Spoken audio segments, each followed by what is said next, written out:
Dean Cardinale is currently a detective with the Fresno Police Department and has been employed with the Fresno Police Department for the past 27 years.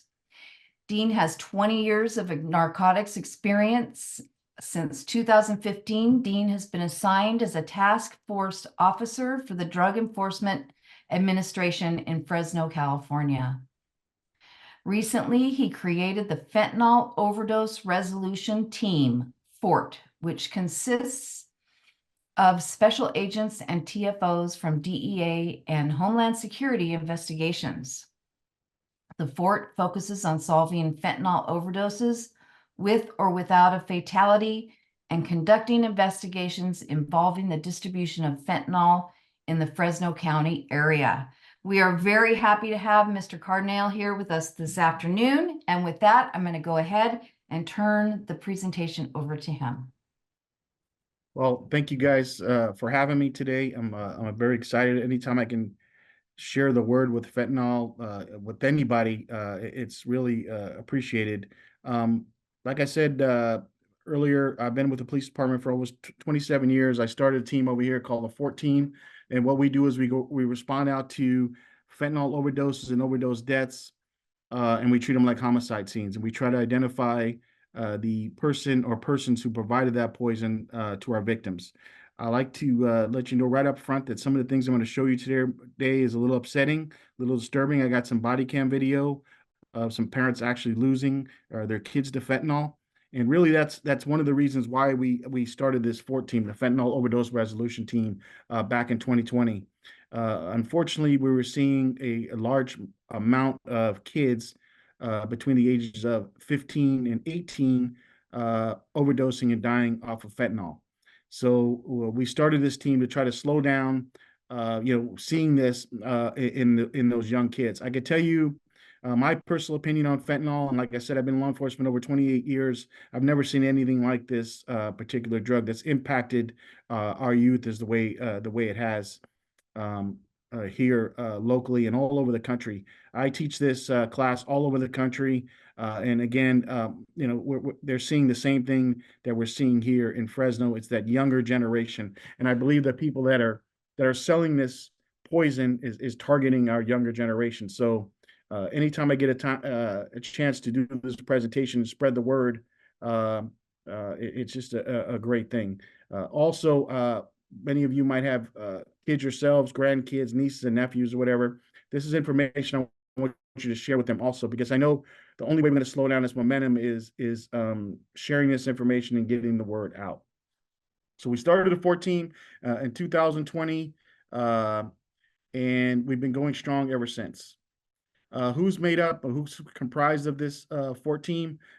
Like they mentioned earlier, it's the DEA, Homeland Security, the Fresno Police Department, the closed police department, and then obviously you need an attorney component to this. So the United States Justice, AUSA's office, and the District Attorney's office. We have to all work together to go after these predators that are providing this poison to our kids. To kind of put things in perspective here, we knew right up front that these cases were going to be difficult to prove. Getting people on board to investigate these cases, they use the old term self-inflicted wound. They did that to themselves. Why should we care? Well, we should care because fentanyl is like no other drug. Once it gets a hold of you, once it grasps you, it's damn near impossible to get off of fentanyl once you start. I could tell you that in the 180 fentanyl overdoses that I've been out on, I could tell you that I've only had one success story of getting off of fentanyl once you start down that path. So this drug is extremely difficult to get off of. We have statistics as low as 7% chance of getting off of fentanyl once you start. So it's extremely addictive and very powerful. And then, we need commitment from not only us in law enforcement and the people that come out and investigate these cases. We are a 24-hour, 7-day-a-week team, just like a homicide team.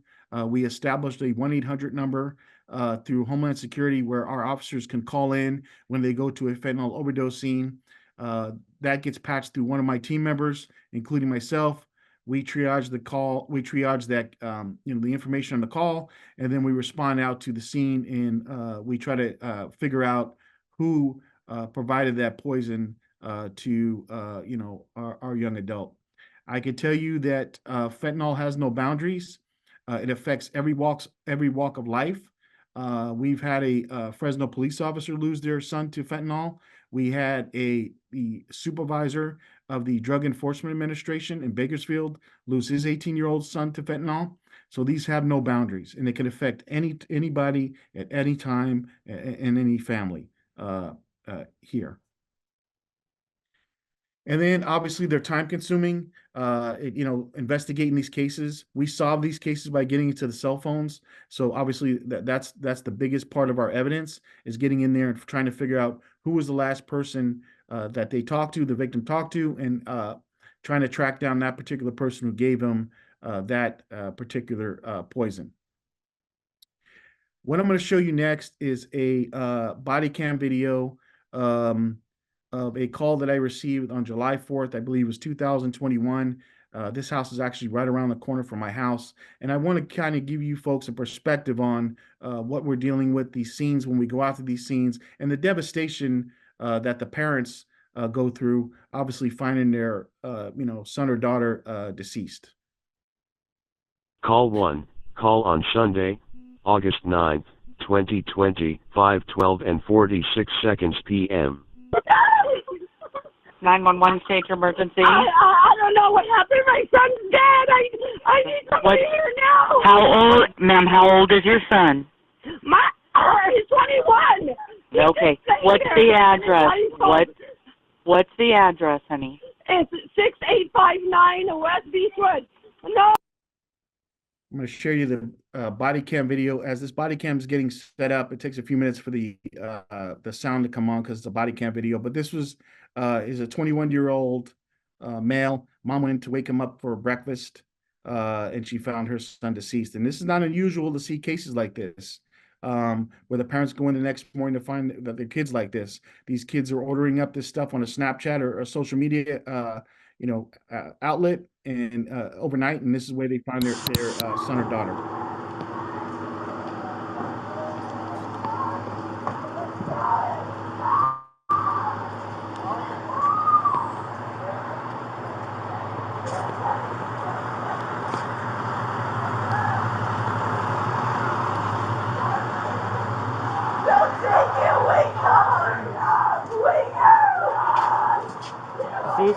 Yeah, this is young guy.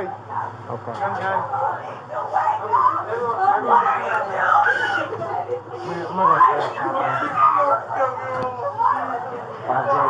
Can we check for a chaplain?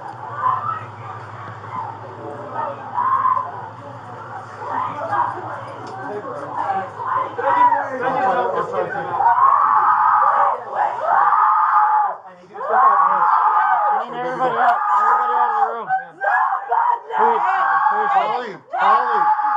Who is she? Holly, she's the aunt. Aunt? She raised them like a dog. They're trying to bring her back. They have to do their thing. They have to do. Come on. Hey, let her do that thing. Come on. Let us help him. I'm going to talk to you guys outside, okay? No, please. Let's go outside. CPR, please. Start the CPR. Please. He's been down a long time. I'll do it. I swear to God, I'll do it. I swear. He's dead. He's dead. He's gone. Wake him up, Please.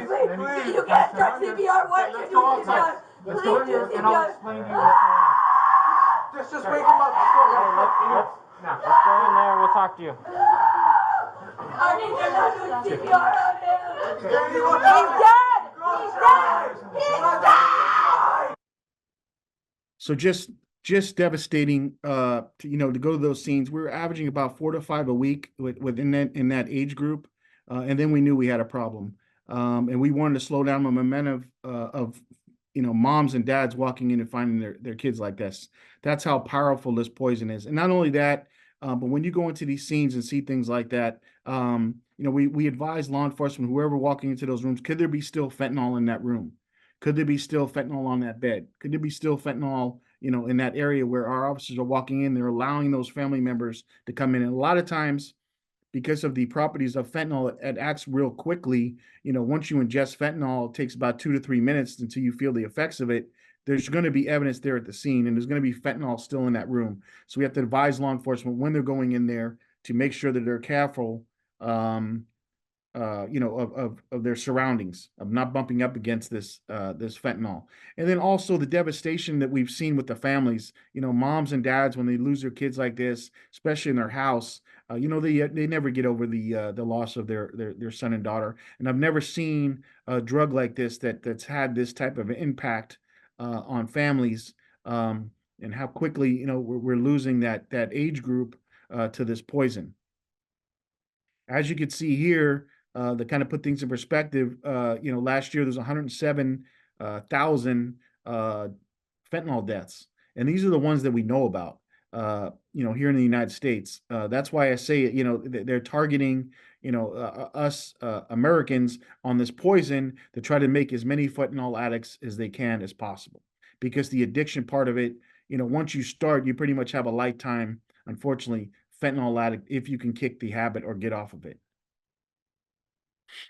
So what's the mission of my team? And I kind of mentioned this earlier. We respond out to OD scenes as soon as possible. We try to put a case together to prosecute the dealers, and then we educate the parents and kids on the dangers of fentanyl.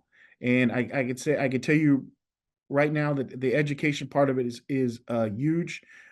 Doing classes like this, putting presentations on like this, spreading the word. This is the only way I believe that we're going to be able to slow down the momentum of this fentanyl epidemic. I can tell you one thing that we're very proud about. Since we've started the 14, is in the last 3 years, we've decreased our fentanyl overdose and overdose deaths the last 3 years.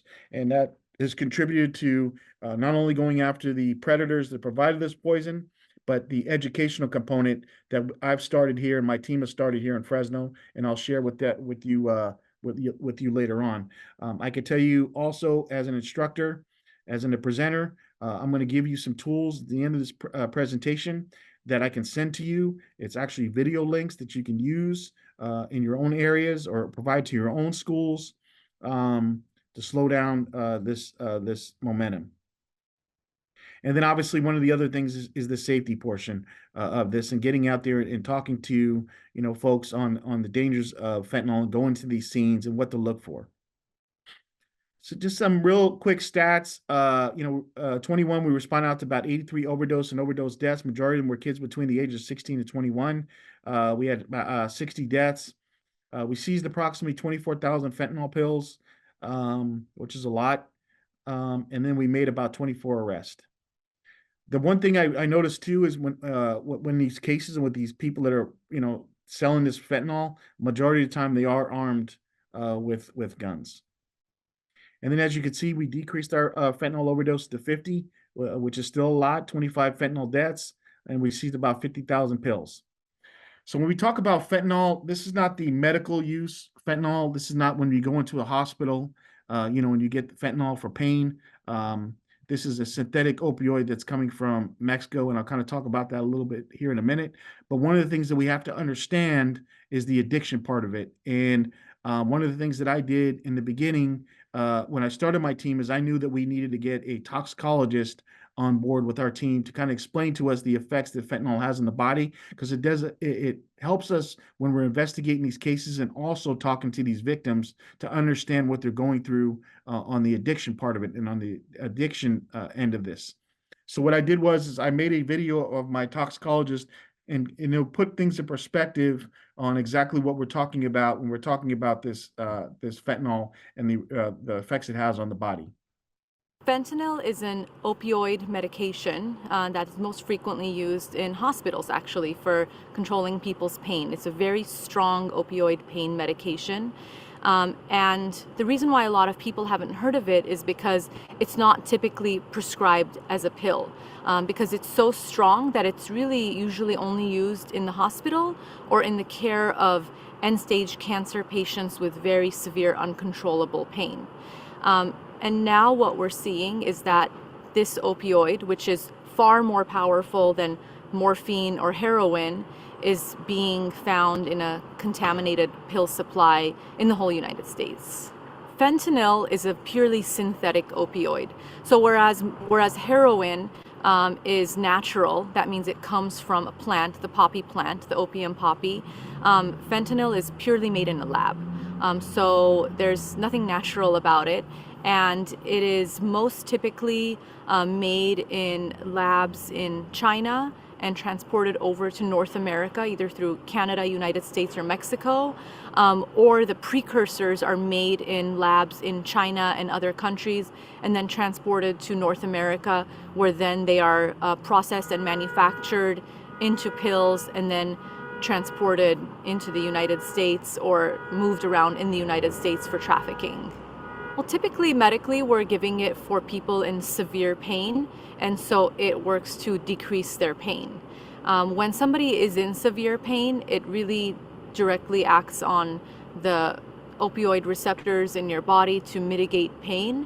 However, when, let's say, somebody is not in a lot of pain or is not in any pain at all, what it can do is it can then make you stop breathing. So when we are dealing with non-pharmaceutical fentanyl, which is the fentanyls that are coming in pill form, a lot of those pills actually look like common medications that people are used to seeing. For example, oxycodones or Percocets or even sometimes Xanax pills.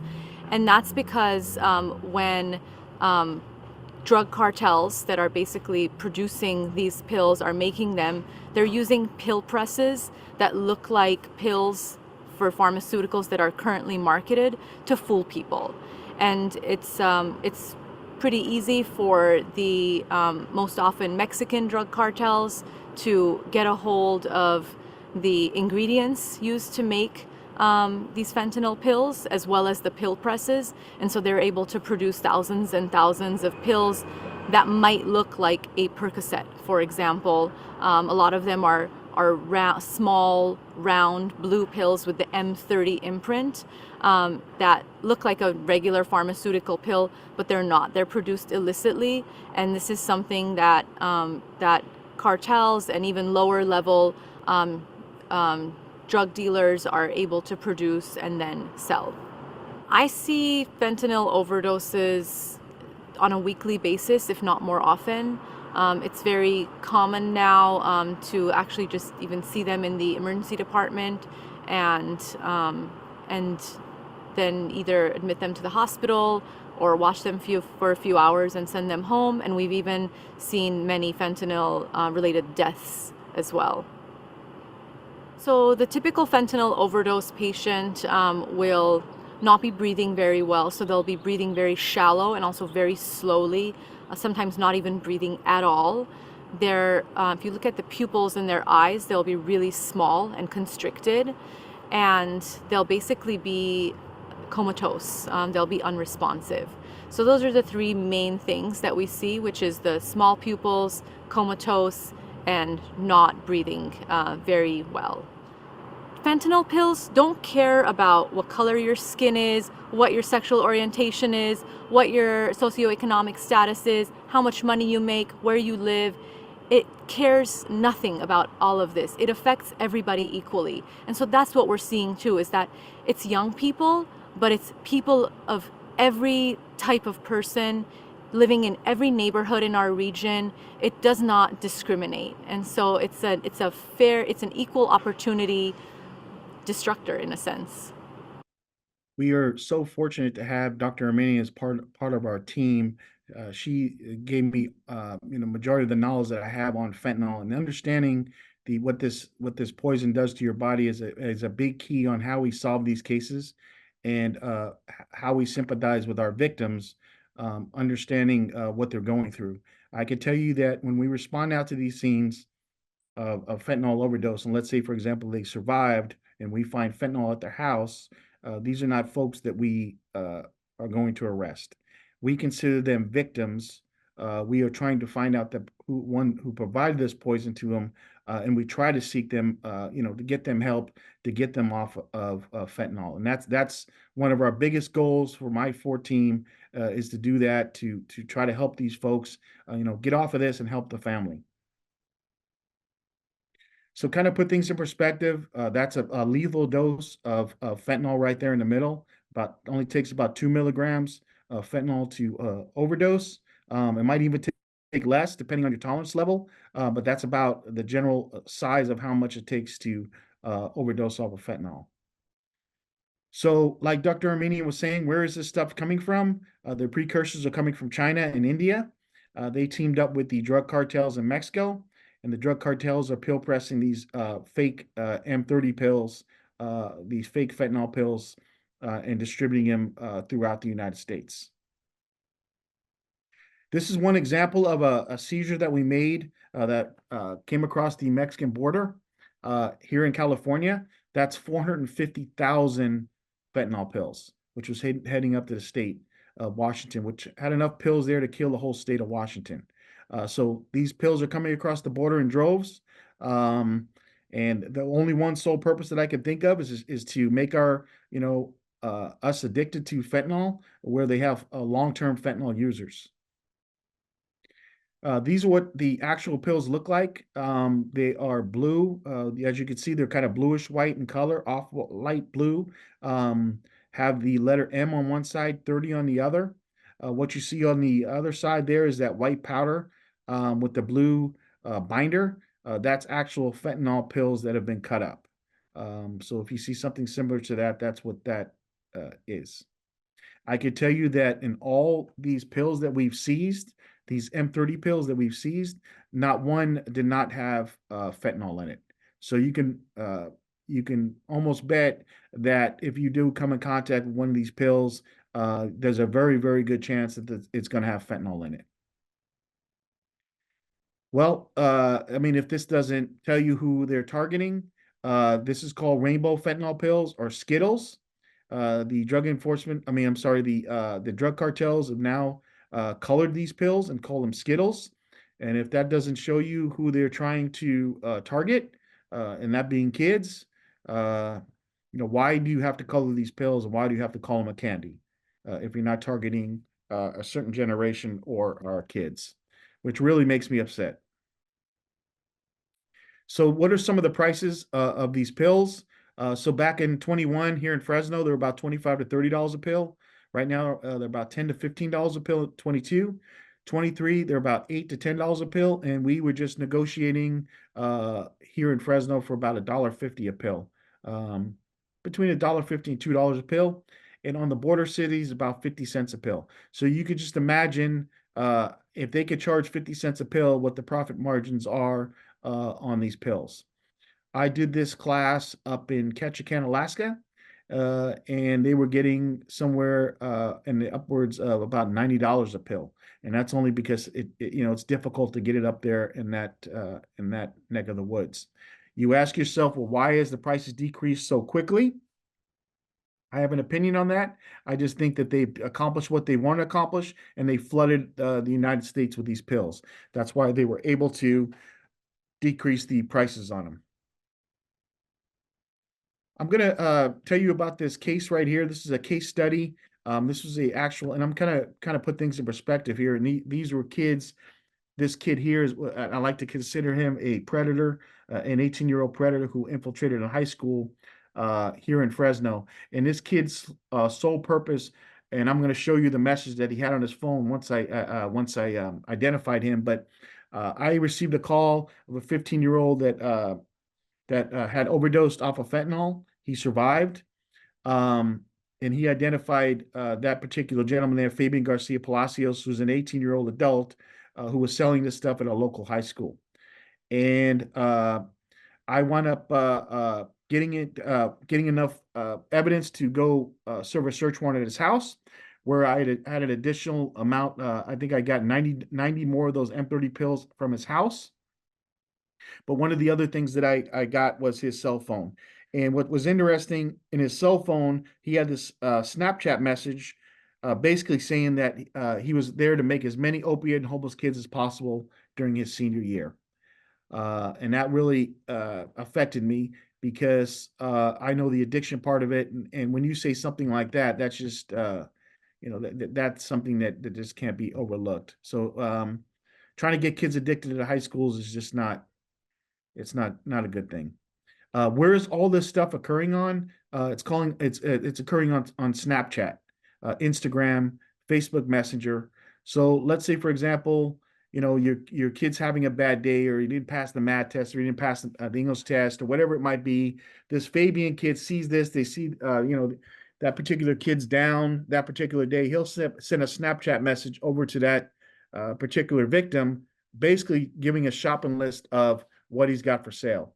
And as you can see, Fabian would send these Snapchat messages out to kids. And as you look down there, you'll see, obviously, you see that word Coke, which is cocaine. You see Xanax, 2 milligrams. That's Xanny bars, but they're not actual Xanny bars. They actually come from Mexico. They're called Pharmaprams. And then you see that one word there, Perk 30s. That's the fentanyl laced pills.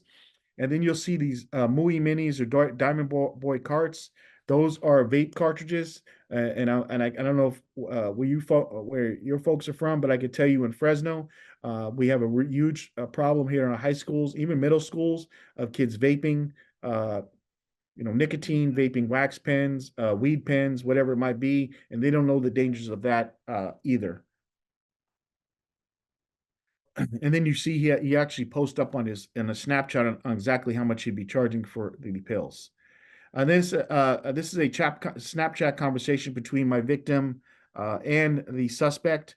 And one thing I want to mention, where he was actually delivering to the parents' house while the parents are sleeping. But one thing I want to notice on the bottom there, if you notice, the victim was telling Fabian to park a little bit before his house because his parents had cameras on the house, and he didn't want the parents to see him show up at his house delivering this poison. So yes, these predators are delivering to parents' houses as the parents are sleeping in a lot of these cases. Social media is definitely not our friend when it comes to this poison. So then we started getting our calls. We started increasing about 2 to 4 overdoses a week between those age groups. And then we have established the 14. And I can tell you that on all kids' cases, whether or not we have evidence at the scene, we are still going to respond out to make sure that we make contact with that kid, make sure we get him help if we can, and then make sure we educate the parents on what we're seeing out here, so they'll have some sort of red flags when they start noticing things going on with their son and daughter. This is a little graphic, but I want to show you a common scene here where you walk into these fentanyl overdoses. This was an adult, but one thing I want to make mention, how fast and how quick this stuff reacts to the body. That's a typical fentanyl overdose. You got that bloody foamy matter coming from his mouth and nose. And then what you're going to find is, a lot of times, because this reacts so quickly, you'll see the fentanyl, as you can see there on the bottom of the bedspread. That's actually fentanyl, which was left behind, which we all have to be worried about when we go in and start investigating these cases, that if we put our hand on that powder, we could potentially be exposed to fentanyl. So what we're looking for when we go into these scenes is that white, blue, or green pills, crushed up pills, credit cards, as you see there, the actual crush up the pills into lines. And then fentanyl powder, which you can actually see on the bedspread. Methods of ingestion, you're going to go from snorting, swallowing, smoking, and syringes. So when we first started seeing the folks using, my victims using, they were actually swallowing the pills. Then they transitioned to snorting the pills. We're at the point now where they're smoking the pills, and obviously, we now see they're injecting fentanyl. And you see a big spike in that, and especially in the San Francisco area, where you have people that are, shooting up fentanyl, so that that's where they transition to up there. And then you ask yourself, well, why are they going from swallowing, snorting to smoking? Well, it's pretty simple. What they want to do is they want to try to duplicate the first time they swallowed a M30 pill or a fentanyl laced pill. The only way they're going to do that is the progression through snorting, smoking, and then obviously shooting up fentanyl. Here's something interesting we found in one of the kids' rooms, and parents didn't know exactly what this meant, but yes, that is a GameStop credit card. And as you can see real closely, it says Fent Crusher. So this particular kid was actually using his GameStop card to crush up his fentanyl pills. Parents had no clue what that meant. again, getting out to these scenes and educating the parents on you know, on what the different terminologies are is going to be, you know, a great way to, you know, hopefully in the beginning start seeing the signs and symptoms that, oh, you know what, maybe something is going on with my son and daughter. Um, I like to put it to you like this. You know, these fentanyl pills are like playing Russian roulette, and I call it pill roulette. As you can see, you know, these pills are made in clandestine labs in Mexico. There's no quality assurance. And you can see the difference between how much fentanyl is in each pill and pill A and pill B. So that's why if you ask, you know, and you see things, well, why did that person overdose and the other person didn't? Well, maybe they got a hot pill like you see in pill B. And each pill, you know, could have hot spots. So if you get, you know, several subjects that, you know, crush up a pill and decide they're going to snort it, one person survives, one person doesn't, which more than likely means that they got a hot spot in that particular pill, which caused their overdose in death.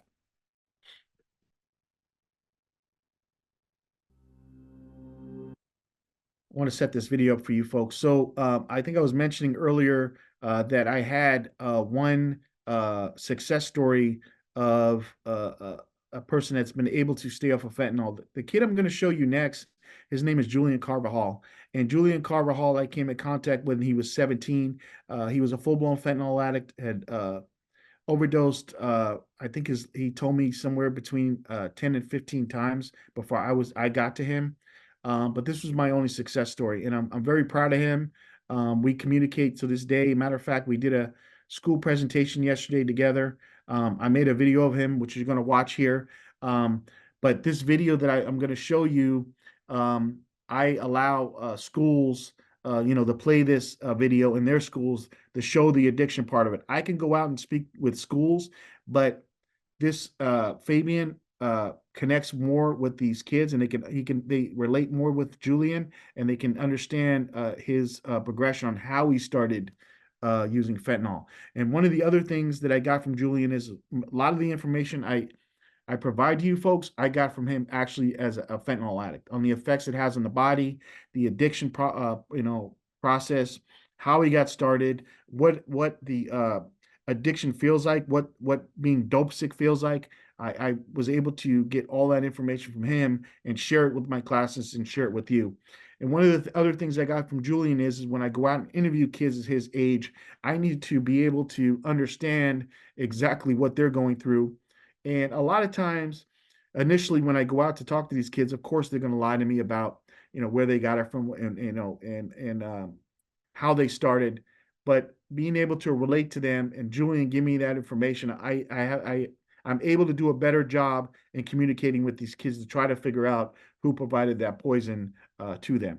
So I'm going to show this video. It's about 12 minutes long, but I think it's important for us to understand the addiction part of this and to understand the victims in these particular situations, and also to show you the progression on how he got started. And I can tell you, based on the way Julian got started, that's the majority of the way all my kids that have either overdosed and died of fentanyl, it's the same exact way.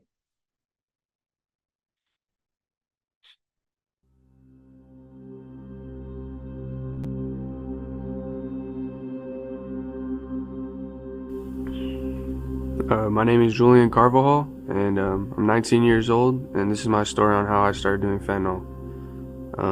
I started drinking in elementary school, around 4th or 5th grade, and, you know, slowly progressed to vaping, nicotine in middle school, and drinking. You know, I would hang out with my friends. I had a lot of friends that were from, you know, they lived in apartments, and we just like to get into trouble, I guess. And to me, it was an exciting thing. I never wanted to be a bad kid. I got pretty good grades growing up, but I just wanted adventure. I wanted to experience life. I wanted to just know what it felt like to do different things. And so I started drinking, and I liked the way it felt. One time my friend just asked me, he had a vape that he got from a liquor store, and that was the first time I vaped nicotine, and I was in the 7th grade. And, you know, I thought it was harmless, and And the real reason like I wanted to do it was I wanted to fit in. I wanted to prove that I was one of the guys, that I was able to fit in and be cool, and I just felt like it was securing my place in my friend group. And drinking would do the same thing, and eventually started smoking weed. And I moved high schools and continued to smoke weed and drink and vape nicotine. And you know, I did that all my freshman year of high school, pretty much every day, just because I enjoyed the way that it made me feel. I felt smarter, I felt funnier, cooler, I felt just more content with who I was when I was intoxicated. And right before my sophomore year, about a month before my sophomore year, my grandfather passed. At that point, I already knew that the substances I've been taking were helping me feel better. So I just thought if I took more of them, then I'd feel even, it would subside the grief. I wouldn't feel as sad because my grandfather passed. I wouldn't feel sad because I was high and I was happy, and that was my way of coping with it. And I started taking pills at that time consistently. I started taking Xanax and Norcos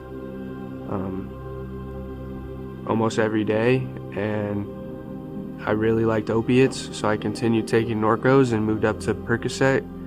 And you know, with opiates, I always just thought, like, I like this feeling, why not try something stronger? So I went from Norcos to morphine to Percocet, and I did Percocet and morphine 5 out of 7 days a week. I got caught on April 20th. I forget the year, but it was my freshman year, and it was the first time my parents had ever caught me drinking or smoking weed or doing anything like that. And I still remember that feeling of disappointment that my parents had for me, and it really affected me because I had been such a good student and kid before. I always got good grades. I didn't get in trouble. Like, I stayed sober for about 3 months just because I felt so guilty that I had done that and that I had made them look at me differently.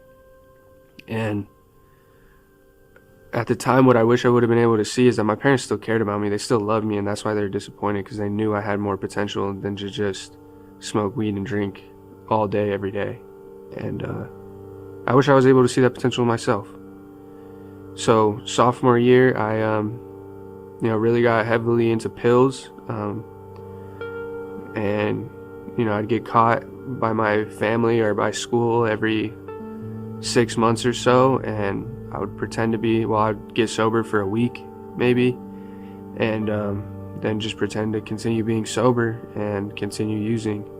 And by the time it was the summer of my sophomore going into junior year, I tried fentanyl for the first time.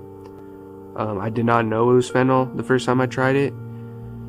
I got it from the same from a person that I used to buy Coke from, and he just said he had Percocet, and I was like, oh cool, like I love Percocet, like I'll do it.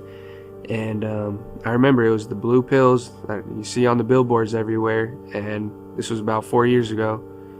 And I remember seeing it, and I knew what a Perc 30 was. And when he gave it to me, he said, "Be careful, like these are strong." And I was like, "Yeah, right, dude. I take Oxy every single day. Like it's nothing." But for some reason, I just thought, okay, I'm gonna start with half, just in case, like.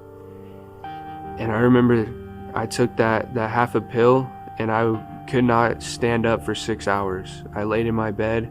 I couldn't sit up. I couldn't stand up without feeling like I was gonna throw up. And even though it was such a weird experience, like that sounds horrible. Like to me now, that sounds horrible to be just stuck for 6 hours, not being able to do anything. It was still the best experience of my life because of the chemical high that I got. I cannot explain, I don't know how to explain it other than it just, so much dopamine rushed into my brain that I couldn't help but love it, but I couldn't do anything. Like, I was stuck for 6 hours just feeling high. And that was the start of my fentanyl addiction. After that, every single time I had the opportunity to get fentanyl, I would do it. I overdosed for the first time on July 26th of, I believe, 2020. And I went to my first treatment center. And everyone that was in the treatment center was also doing fentanyl, so I just ended up meeting new people to do fentanyl with. And I had no intentions of getting or staying sober at that point, because I didn't think anything was wrong. I was still getting pretty good grades in school. I wasn't getting in trouble. I was at an advanced school taking college classes. Like, I thought everything was so perfect on the outside, but I still felt horrible on the inside. And the only thing that made me feel better was taking more and more drugs. And I just got really deep into it after that. I started doing it. I'd already been doing it every day before, but after that treatment center was the first time that I snorted fentanyl. And for me, that really changed things, because it got me high way faster. And it was like, I mean, I think fentanyl is like the crack of opiates. Like, it's so quick. You just get so high and then drop so fast, because the half-life is so short. So I felt like I was just super high, and then I would crash really hard, and it was just like immediately like, I need more. Like, I would do anything to get it. And that was the last like 2 years of my life was revolved around getting fentanyl, and that's it, just staying high on fentanyl. And within 6 months, I was doing 2-3 grams a day, and I couldn't stop. If I stopped for 3 hours, I would start withdrawing. The longest I went was 12 hours, and I just couldn't do it. And eventually I knew I had a problem. I knew I would skip class. I would stop going to school. My grades were dropping. I would call out of work, or I'd leave every 15 minutes to go to the bathroom to snort fentanyl at work, because I was just so physically dependent. And it came to a point where I didn't even get high anymore. I just felt normal. I felt like myself when I was high. And when I wasn't high, I felt like shit, and I couldn't actually get high and feel good. I just felt like I was mellowed out, and I was just okay. There was a lot of times where my parents would catch me, and they know I was high, but they didn't know I was doing fentanyl. And I couldn't stop.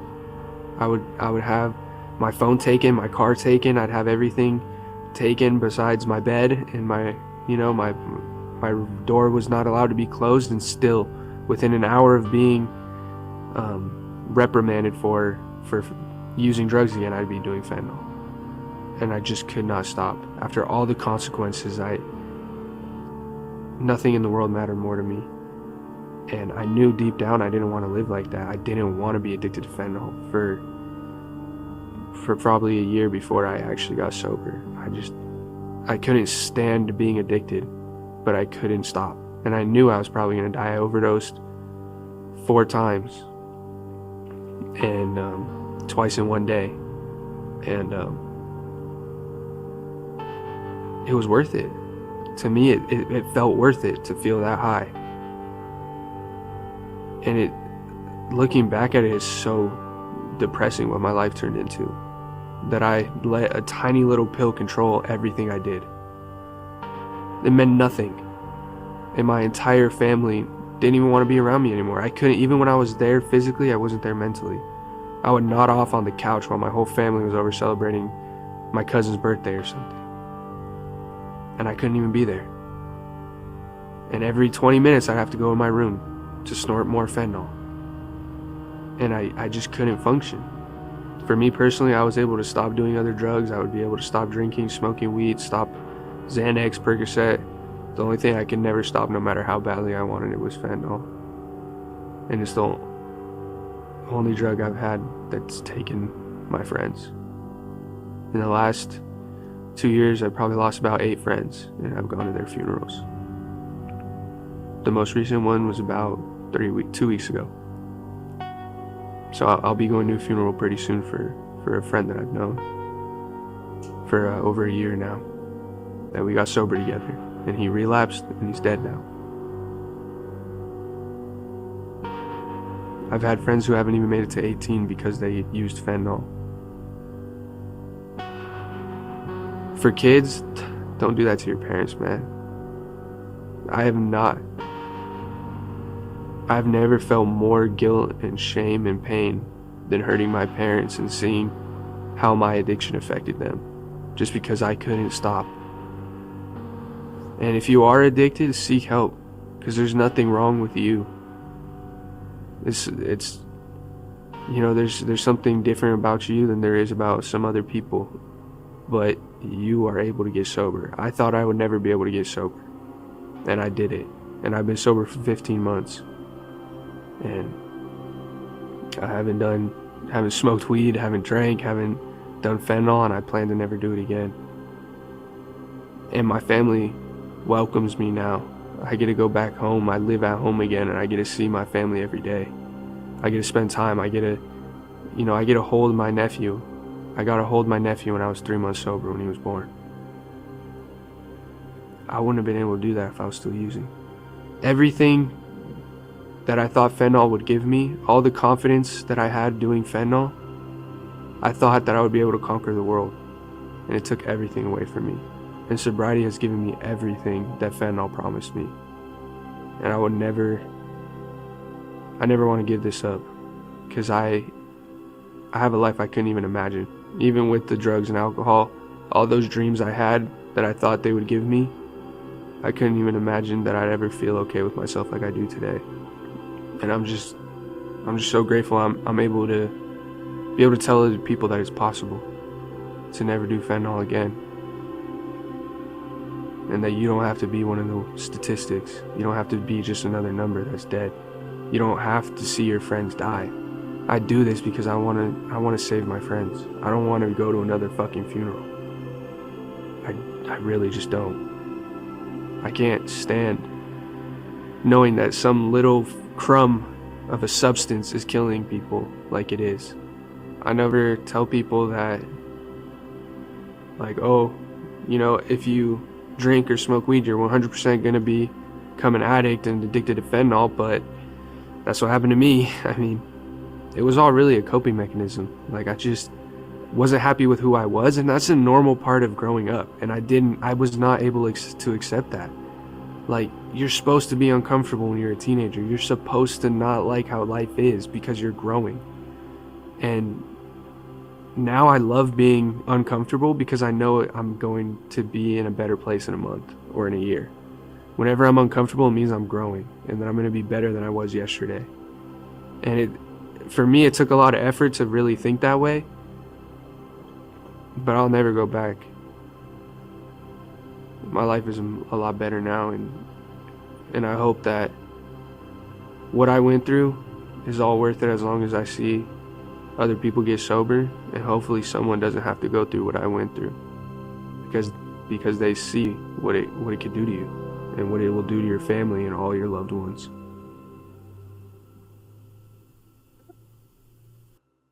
So yeah, that was my only so far success story, Julian. Matter of fact, 2 weeks ago, I got a text message from him. It was his 2-year anniversary of him being sober. So it was a really good sobering moment to see there is a success story out there for these kids. A couple things I want you to take away from Julian is that the drug. If you heard, he didn't care if he overdosed. He just wanted that high. That's the effects that this poison has on people. They don't care if they overdose. If you see and if you heard how he started was the drinking, the weed, the wax pens. I see a correlation in all my young kids is that's the way they start. That's the beginning of, I'm not saying every kid that vapes and uses wax pens and weed pens are going to turn to fentanyl, but I can tell you the majority of the kids that I've been I've dealt with, including Julian. He said that that's the gateway of how they start. And you'd be surprised when I go out to these homes, the parents actually condone or the use of marijuana in some cases where they said as long as they do it here at the house. And again, you have to educate the parents on this is not the marijuana of the 50s, 60s, and 70s. This marijuana has 80, 90, percent THC in this marijuana where kids shouldn't be ingested at high levels of THC. So, um, with that being said, and I think I kind of showed you earlier on Fabian's Snapchat on what he had for sale that particular day. It starts as early as middle school. The marijuana, the vape cartridges, the vape pens, the wax pens. Unfortunately, because the THC is so high in these and including the nicotine is so high, what it causes in young kids, 14, 15, 16. One thing I realized too is the amount of kids that are going through anxiety today. I don't know if it's because of the social media apps or what they're being exposed to, on their phones, but the high levels of anxiety is very, very big. And one of the things that controls anxiety in these kids, and I think I showed you on Fabian's Snapchat, one of the things that he was selling to these kids was what? Xanny or Xanax bars or alprazolam. This controls the anxiety in our kids, and he knows that, and he knows what's going to happen when these kids are ingesting the marijuana, using the vape pens, using the wax pens, and then the next progression, as you heard from Julian, would be the M30 pills or the fentanyl pills. And I think I showed you that, and I think you actually heard it from Julian. And then obviously the fentanyl powder, which you're seeing more of an increase in that here in Fresno. And where am I getting a lot of this information? Remember, this cell phone is the key to where these kids are getting this stuff. If you don't have a cell phone and you don't have social media apps, you cut down the chances of your kid getting exposed to this poison.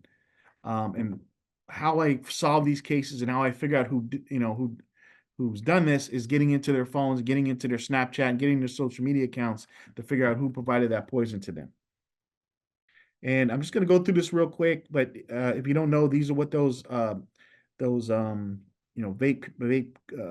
cartridges look like. The vape pens.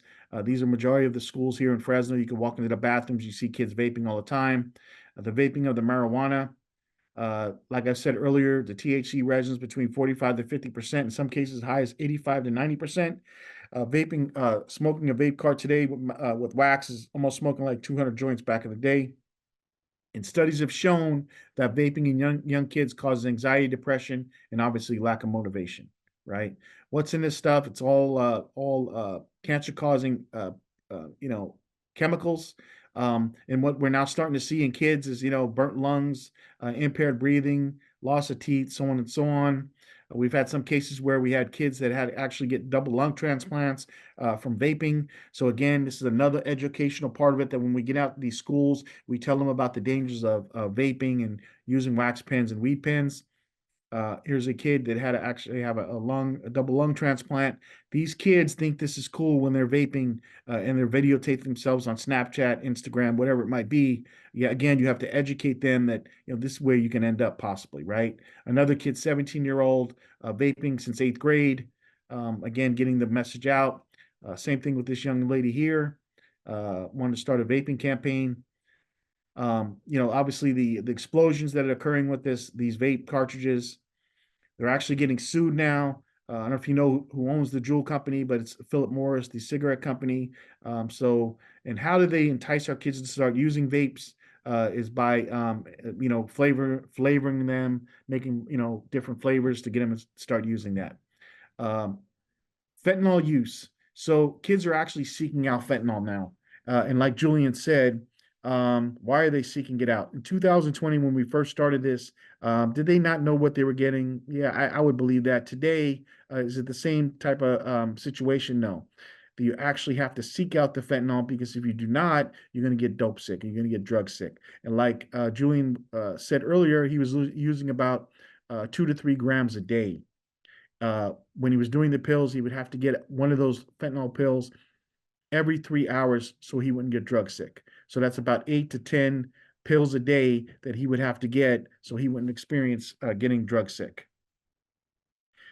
Kids are actually smoking fentanyl, and one of the things that stand out is that the smell of the fentanyl being burnt actually smells like burnt caramel popcorn, and that's just the sugars in the pills itself. So it smells like burnt caramel popcorn.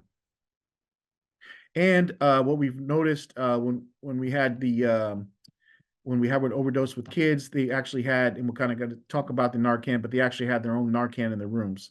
And again, getting out there and educating these kids where if they use fentanyl, they're not going to be able to get to the Narcan box to administer to themselves. And as you heard from Julian, once he ingested that fentanyl, he was stuck for 6 hours. So it would have been impossible for him to get up and actually get the Narcan to administer to himself. What does an opioid withdrawal feel like? A fentanyl withdrawal feel like? And I got a lot of this information from Julian. He described it as like sticking a knife in your gut and twisting it after, a certain amount of time. I could tell you that I had a kid that I did a search warrant at his house. Was responsible for a fentanyl overdose. At 7 in the morning, I was at his house. He admitted to me that 2 hours prior to that, he had just smoked a fentanyl pill. By 8:30, I was calling him an ambulance because he was already becoming drug sick. And he went to the bathroom in the back of my patrol car, started vomiting. So that's the addiction part of it. That's why they have to keep using this, because they will get extremely sick. This one kid, kind of described it as like having the flu times 10. The body aches, the sweating, the cramps, all amplified because of that dope sickness. And that's why you have to keep coming back for more. And I believe the drug cartels made it that way. So you have to keep, be a return buyer so you wouldn't feel that way and get dope sick. The smoking of the M30 pills, as you see here, and one of the things I want to point out to this particular young lady here is do you see how fast it reacts once you take it?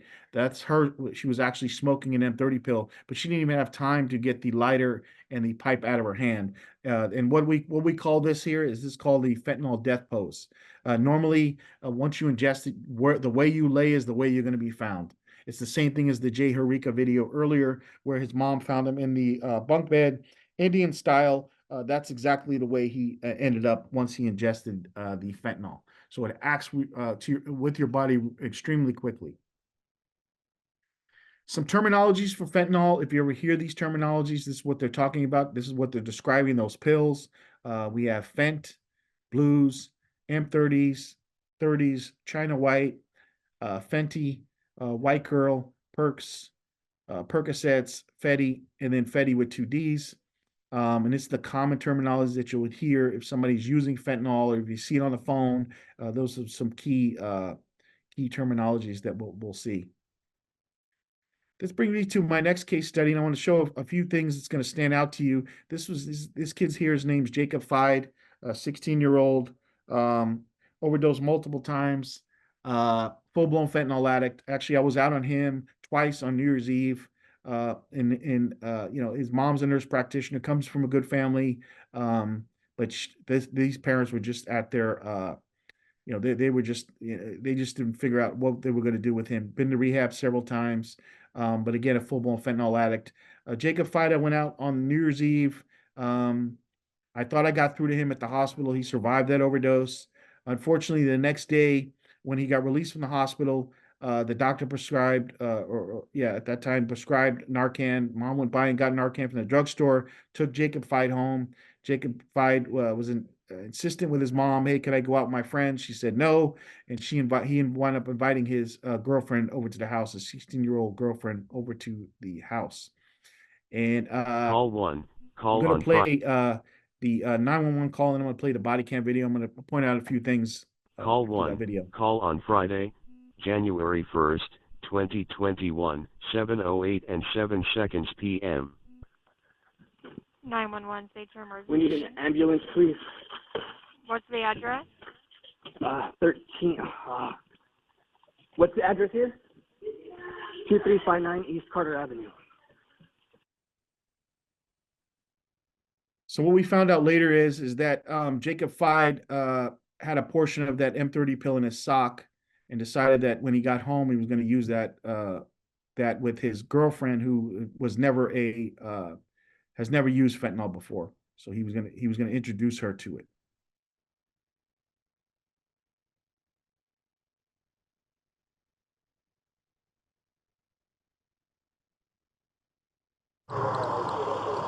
You guys live here? Okay, hey, sir. It might be fentanyl, okay? It might be fentanyl. I want you to stay back for right now. Yes, please. Thank you. Thank you. Thank you. Chris. Where are they at? Upstairs, first bedroom on the right.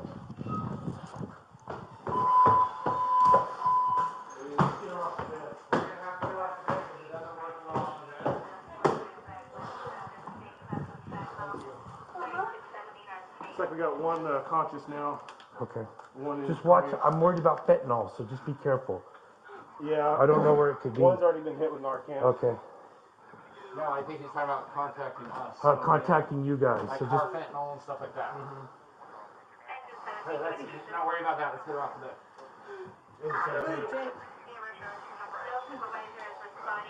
Sir, come over here. And we're gonna go in the hall. Come over here. Oh, wait.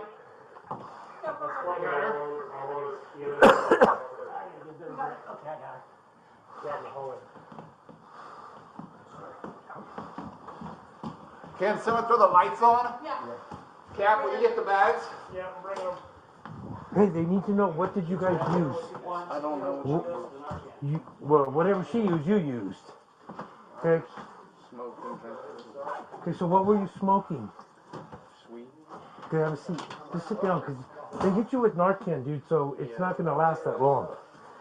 Okay? Where is the marijuana at right now? Is there any left? Okay. I'm really worried about fentanyl. We can cancel. I don't have any. Cancel the other engine. We're gonna need. I don't know what the lights are. What's that? I don't know what the lights are. It was just marijuana? Where's the rest of it at? Huh? So as you can see, Jacob Fide, full-blown fentanyl addict, been forever. His girlfriend a little different. Obviously, she's in worse shape. She wound up surviving. But I wanted to show you the difference between a full-blown fentanyl addict and a person that just took fentanyl for the first time. Those are the difference that you're going to see. Two victims reacting differently. Obviously, Jacob Fide lied about what he used. They're going to do that because they don't want to obviously give up what they were using and who they got it from. Okay. Where this is all occurring at, like I mentioned earlier, social media apps, Facebook, Snapchat, Instagram, some apps that they're using. You don't even have to meet with your person that you're getting it from. All they have to do is just Cash App or Venmo you the money. That's why the reason why you ask yourself, well, why are these kids, why are they starting down this path? Because it's accessible, because you can get it on your phone, because you can send them money through these Cash Apps. It's almost like us as adults ordering like Uber Eats or Amazon or whatever it might be. That's why you're seeing an increase in the amount of overdoses, and we're seeing with the kids because it's accessible and it's easy, and there's no more dark alleys that you have to meet the suspect in. You can actually have it delivered to your house. So Venmo, Cash Apps, and Apple Pay is the key apps that they use to transfer their money to their person that they're getting it from. And then a lot of times, what way we solve these cases is we get into the Ring doorbells and we watch as the delivery is made, and we can solve cases that way. Majority of these cases are on social media.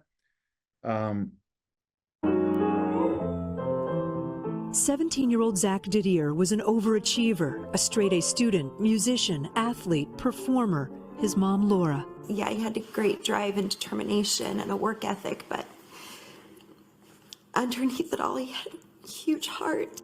The night after Christmas, Dad Chris had just watched a movie with Zach. And he said, okay, I had a good time. Love you, Dad. Good night. You would think your child's safe when they're at home. You think that they would be safe when they're in their room. Zach died after buying what he thought was a prescription pain pill from someone he met on Snapchat, but it was a counterfeit containing a lethal amount of the powerful opioid fentanyl. Deaths like Zach, they're not overdose, they're They're fraudulent, fake pills. If someone buys a pill on social media, what do you think the chances are that there might be fentanyl in that pill? Well, very high. There's no question about it. Special agent in charge at the New York DEA, Ray Donovan, is so concerned about rising deaths nationwide, he invited us into their lab. These are legitimate oxycodone pills with varying strengths, and these are counterfeit oxycodone pills. They look exactly the same except for the color. That's right, and it's intentional. Why is there fentanyl in these pills? Plus, it's a powerful opioid. It's cheap, it's synthetic, it's easy to make, and it's so lucrative. Just 2 milligrams of fentanyl in a single pill could potentially be deadly. So we estimate that 1 in 4 of these pills has enough fentanyl in it to kill someone. 1 in 4 of those fake pills. That's correct. Some pills are pressed in a machine like this inside the U.S., but most are made in Mexico. When we first saw fentanyl come into the U.S., we saw the hardcore street users utilizing heroin mixed with fentanyl. With the pills, it's trying to draw in young adults, high schoolers, college, that never use drugs or don't have an addiction problem.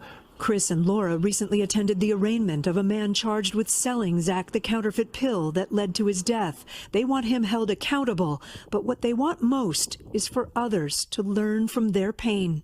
As soon as we started putting the puzzle together, it was like, we need to ring the alarm bells. We need to, because we don't want anybody else to go through this.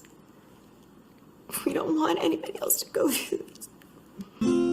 Zach Didier would have turned 18 next week. Kate Snow, NBC News. So the Didiers and myself, we go up to the state assembly. We've testified several times on increasing the penalties of fentanyl, both on the social media app and both possession of fentanyl. Like we said, when we're interviewing these kids, once we're made aware of it, they've overdosed several times before in the past. Just remember, and if you're talking to somebody who is, been a long-term fentanyl user of overdose, they're going to be lethargic, slurred speech. Matter of fact, when I go back and I interview kids today, who've had an opioid or a fentanyl issue, they're going to be, they're going to have cognitive issues. They're going to have, be lethargic. We don't know whether or not these kids are going to be able to return back to normal again. I've talked to, specialists on this at one of the local hospitals.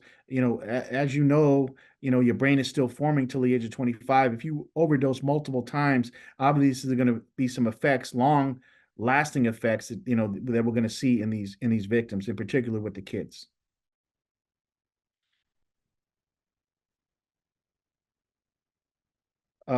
Some of the times I can figure out where they met and get video of the location where they met. It's great evidence for us when we're doing these cases. Carson joins us. We've got an eye-opening look this morning at just how easy it is to purchase potentially deadly drugs with nothing more than a smartphone and social media. Take a look at this young lady right here. Posting photos of drugs are easy to find. You won't believe what else that we found surrounding these posts. NBC's senior national correspondent Kate Snow is here with more. This is a story that all parents should watch. Yeah, everyone should watch. For those of us over a certain age, guys, we might think of drug purchases happening on a street corner, but increasingly, the younger generation is finding pills or powders by simply connecting with a dealer on social media. And those sellers are peddling substances that often contain deadly fentanyl.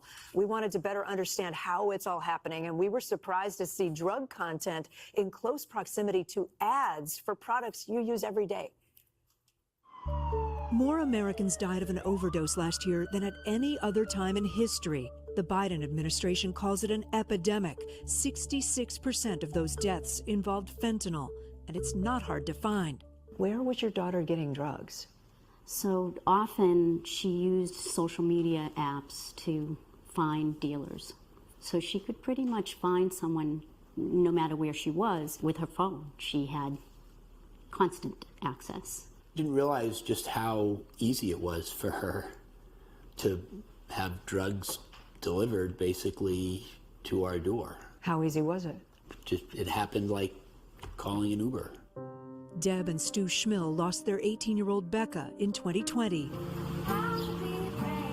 Becca loved her guitar and visiting presidential libraries with her dad. She planned to attend the University of Richmond. You just keep wishing you could turn back the clock, and I know you can't. Becca's parents say she used various social media channels to reach dealers and buy drugs. They shared some of her direct message conversations on Snapchat. "I'm tweaking," Becca wrote in July 2020, "need some stronger MGs," referring to milligrams. A dealer offers oxy-15s. We wanted to better understand what people like Becca seeking drugs can find using social media. So we met up with Eric Feinberg, Vice President of Content Moderation at the nonprofit Coalition for a Safer Web. This is your feed. This is my Instagram feed. 5 years ago, he purposefully created an Instagram account that follows drug dealers and other unsavory activity. You see my profile photo, Yeah. it's actually a mannequin. Your profile picture is a mannequin. Yeah. He says dealers are very easy to find once you know what terms and emojis to look for. A plug emoji, for example, means a dealer can connect you with the drugs you're looking for. Your newsfeed as you're scrolling is like drug after drug picture. Yeah. He exchanges direct messages with people who are obviously looking to sell. Hello, if you're interested purchasing drugs without prescription, add me on Snapchat. And here's what he really wanted us to see. So this isn't somebody else you're following. Right. There's a picture of drugs. Right. And what's below it? Peloton. A Peloton ad. Sponsored. In his feed, above or below posts about drugs, there are ads. More drugs. Yeah. More drugs. More drugs. Yeah. A And then watch. a watch. And these are major brands. These are major brands. This is somebody who's trying to sell you weed, marijuana. What's right below that? Disney Plus, cheaper by the dozen. A TV show for kids. Yeah. Ads for pizza and fast food, even a trailer for a movie produced by our own parent company, NBC Universal. Because Feinberg set up that Instagram account using a real email address, advertisers know a lot about him. Ad buyers purchase space on Instagram in bulk and target particular audiences. Feinberg is seeing ads for products the advertisers think he might be interested in, separate and apart from the drug content he's following. Do you think most advertisers know that their ads might be running around content that's advertising fentanyl pills? There's always risk. There's no perfect filter. Andrew Sussman is CEO of the... Obviously, you could see, again, Instagram, Facebook, Snapchat, it's all being sold. There's poisons being sold in those social media apps. We have some emojis, that I give I give out to the schools. So this way, if they have a phone or they see these emojis, they'll know exactly what it means on the kid's phone. And they have different emojis for different things. And like I said, I can provide this to you folks if you'd like. Just have to send me an email, and they're actually colored like this. So when we go out to the parents, I follow up with them. They always say, "Not my kid." They're going to be in denial in some cases, frustrated, don't know what to do. Again, I have to stress to the families, do not let the kids have social media. This is where this is all occurring on. It's better, it's difficult to do that.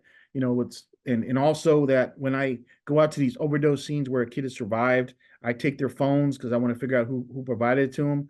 Probably about a week into it, while I'm analyzing these phones, the parents are already calling me to get these phones back to their son and daughter. And I have to explain to them, if we do give them their phone back, more than likely they're going to go back to their dealer and get that poison. So I have to educate the parents on these phones. If you can't take the phones away from them, which again is very difficult, I can tell you what we've had. The drug treatment facilities is difficult when you get on the fentanyl. You heard it from Julian multiple times.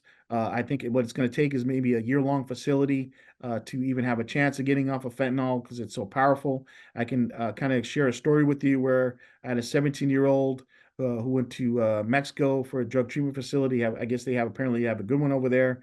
Was there for a year, graduated from there, came back here to Fresno. He didn't last a day. I was back out at his house and he passed away. Like I said, once this fentanyl takes a grip, it's very, very difficult to get off of it. So here's some safety things to think about. Just remember, if you don't, obviously, I want to always see, you folks gloved up. You don't want to touch any suspicious powder, especially those M30 pills. If you touch it, I want to make sure you guys are gloved up, because the issue that you might have is, let's say, for example, you touch the pill or the powder, you go up and touch your nose or your eyes, it gets into your system, attaches to your opioid receptors. and it starts shutting down your breathing. So just be careful when it comes to handling or be around that stuff. Protecting yourself using the proper PPE gloves, proper eyewear, use face mask. All my team has booties. We wear booties because a lot of times we go into these hotel rooms, houses. Could there be still fentanyl on the rug, maybe spilled or whatever? We don't want to drag that into our personal vehicle or even our work car or even home. So we try to wear booties in all of the scenes that we go to. And again, be aware of your surroundings when you go into these houses. Treat all drugs today as if it contains fentanyl. I could tell you that all drugs today contain fentanyl, even the cocaine and methamphetamine. And you ask yourself, why are they putting an opioid in a stimulant? It's just because I believe that they want to transition people from using cocaine and methamphetamine to fentanyl because it's a lot cheaper. You make it, in a lab. You don't have to, you don't have to. There's no sun involved, like opioid. Opium plants or whatever it might be, coca leaves. So I think they're going to transition to people from using, fentanyl instead of cocaine and methamphetamine. And I also believe that could be our next big wave of, recreational drug users using methamphetamine and cocaine, and it being laced with fentanyl. So everything you have to consider today is being laced with fentanyl. Let's talk a little bit about Narcan. As you well know, Narcan is the only thing that reverses the effects of a fentanyl overdose. We've had Narcan vending machines. Pretty much here in Fresno, we did a great job with supplying all the schools now here in Fresno and Clovis have to have Narcan in their schools, and we're getting to the point where every classroom is going to have Narcan now, which I think is a great thing. And you can pretty much get Narcan free anywhere. Especially here in Fresno, probably in your areas too. You can get free Narcan. I suggest every household, every family, every person should be carrying either Narcan in their purses or in their pocket or in their car or whatever, because you never know when you're going to come up with a situation where you might have to administer Narcan to somebody. Obviously, you have to be trained on that. It's a very easy training. It's very easy to use Narcan. What naloxone and Narcan will not do is obviously it's ineffective with stimulants, benzodiazepines, alcohol intoxication, designer drugs, and hallucinogens. You're going to know whether or not that person is experiencing a fentanyl or opioid overdose. And some symptoms, like Dr. Armanian said earlier, is obviously decreased level of consciousness or confusion, unresponsive, pinpoint pupils, respiratory depression or respiratory arrest. When you get to the point where you have that and a snoring, really deep snoring, you're on the cusp of passing away because your lungs are filled up with fluid. You have difficulty breathing, and it's not too far long gone where you're going to probably pass away. Cold and clammy skin, oftentimes in the presence of drug paraphernalia, so be careful with that. Remember, one thing I want to make mention too is you can administer Narcan as many doses that you think is necessary. Just make sure that you do it, have a few minutes in between. It's not going to hurt the person if you do administer multiple doses of Narcan. Also, if it wasn't an opioid overdose, again, it's not going to affect them at all. I can tell you that it's requiring a lot more Narcan to bring people back because of the increase of amount of fentanyls in each pill. And also the tolerance levels. Can you build a tolerance to fentanyl? Absolutely. And that's why it's taking a lot more boxes of Narcan to bring people back. About 6 months ago, I had an 18-year-old full-blown fentanyl addict overdosed. It took 8 boxes of Narcan to bring her back. One thing I want to make mention too, and I don't know if you heard about this stuff. This is called xylazine, better known as Tranq. You'll see a lot of this in San Francisco right now. Intravenous drug users are mixing fentanyl with xylazine. Xylazine is an animal tranquilizer. That's why they call it Tranq. The scary part about xylazine is that Narcan has no reverse effects. So if you have fentanyl and xylazine and you get exposed to it, Narcan is not going to work. You're gonna have to call EMS right away, and hopefully it turns out good. One of the things that xylazine will cause, especially in people that are shooting up fentanyl, is you'll see necrosis to the skin. They'll see open abscesses where start eating the skin away. Eventually, the only way you can take care of that is maybe amputation of that particular limb, arm, or leg, whatever it might be.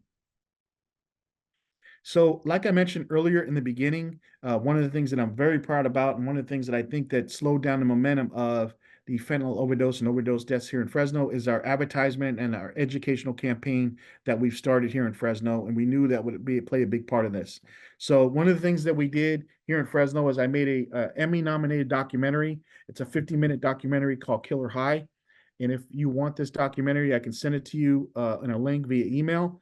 I can tell you that all schools now, high schools, watch this documentary. And then myself and the district attorney here in Fresno, Lisa Smith Camp, we go in behind it and talk in a PowerPoint setting on the dangers of fentanyl. And then I bring Julian also, and he also talks to the kids at the schools. As a matter of fact, we did one yesterday at a local high school, myself and Julian. So what I'm going to do is next, I'm going to play you a little trailer of our documentary called Killer High, which we're very proud about. And again, I can share this with you.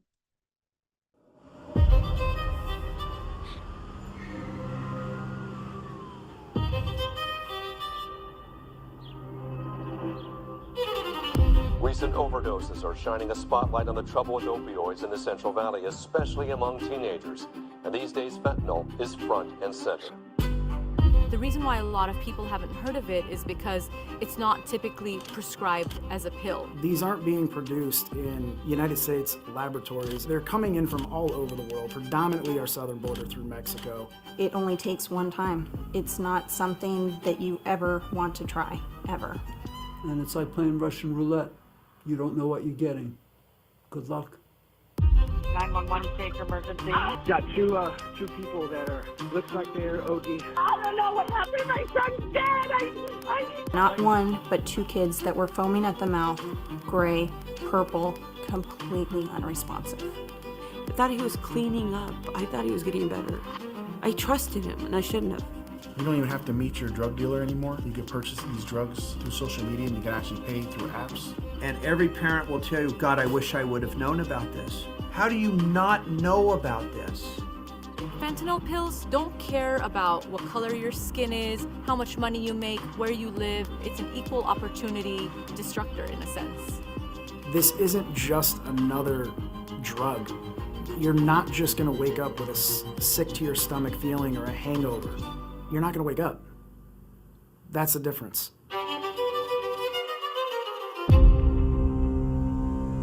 Very proud of this documentary. If you want to show it to your own family, you can find it on YouTube or Fire TV or some other apps. But I highly suggest that maybe you show your own kids or nieces and nephews or grandkids or whatever it might be. One of the things that we're also proud about is we did a billboard campaign in here in Fresno. As you can see, there's billboards all over. Matter of fact, this billboard campaign is known all over the country now. They modeled our billboards after what we've done here in Fresno. Matter of fact, our whole educational campaign, a lot of the rest of the country is doing what we did here in Fresno. And I share, every time I go to a conference or I speak at a conference, I share my educational part of this, which I think is very important to slow down this momentum of this epidemic. One of the other things I'm very proud about is we made PSAs here in Fresno. So whenever a kid logs on to a social media account, they'll see our PSAs. And also, whenever you go to a movie theater now, especially Regal Movie Theater, and they're playing a kids movie, our PSAs will play. I'll show you a couple of our PSAs. These are actual. I try to make them realistic as possible because I think that kids will relate better to that way. Today, buying drugs is as easy as sending a text or ordering online. And while not every illegal drug sold is laced with a deadly amount of fentanyl, there's only one terrifying way to find out. Parents, please talk to your kids about the dangers of fentanyl-laced drugs before it's too late.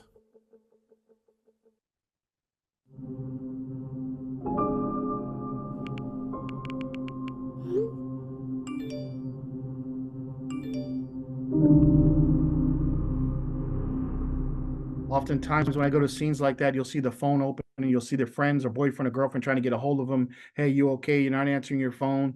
Realistic stuff.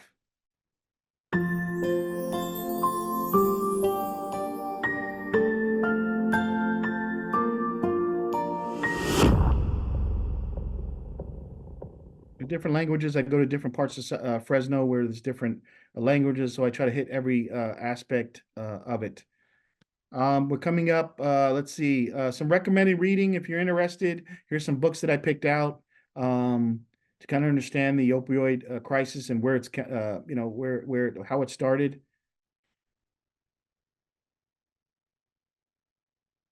And we're coming up on the hour and a half. Here's my information. Feel free to reach out to me in regards to anything that I've covered on this presentation. I'm happy to share it. I'm not going to share my body cam videos or anything like that, but I will share my handouts or emojis or the Killer High documentary or something like that. Thank you guys for your time. I see we have about 20 questions. I think we're going to leave that to the end. If you guys want to start asking me those, we can get at it. Okay, hi, this is Janice again. Wow. Now that my heart is in pieces on the floor, I want to just take a moment to thank you for all that you're doing to address this horrific crisis that we're in. And I know I'm very emotional after watching that.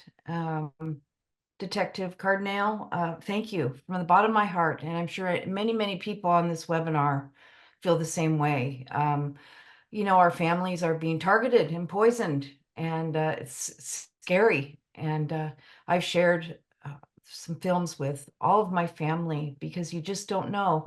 Used to be there was a path from you became an addict and then you overdosed. Now that's not the path. No. You can overdose without even ever trying drugs before, and you're gone. Right. It's just too accessible. And it's, these kids today, like I say, all of us growing up, we all made mistakes. Yeah. Unfortunately today, a kid cannot afford to make a mistake. Yeah, that's the truth. That's where we're at. Well, we're just about out of time, but I found one question here that I thought from Dr. Nolavisi asked, which route of administration is more lethal in these drugs? You listed the ways they're ingesting them. I would say probably shooting it up intravenously is probably the most lethal. However, smoking it's just coming up right next to it. That's why we see a lot of folks that are actually burning these pills and they're ingesting the fumes off of it. That's becoming even more lethal because it's getting in their system so quickly. Yeah. One other question was about marijuana. Is marijuana being laced in Southern California or anywhere in California? Is that coming through too in actual weed? I have not found a case yet where marijuana has been laced with fentanyl.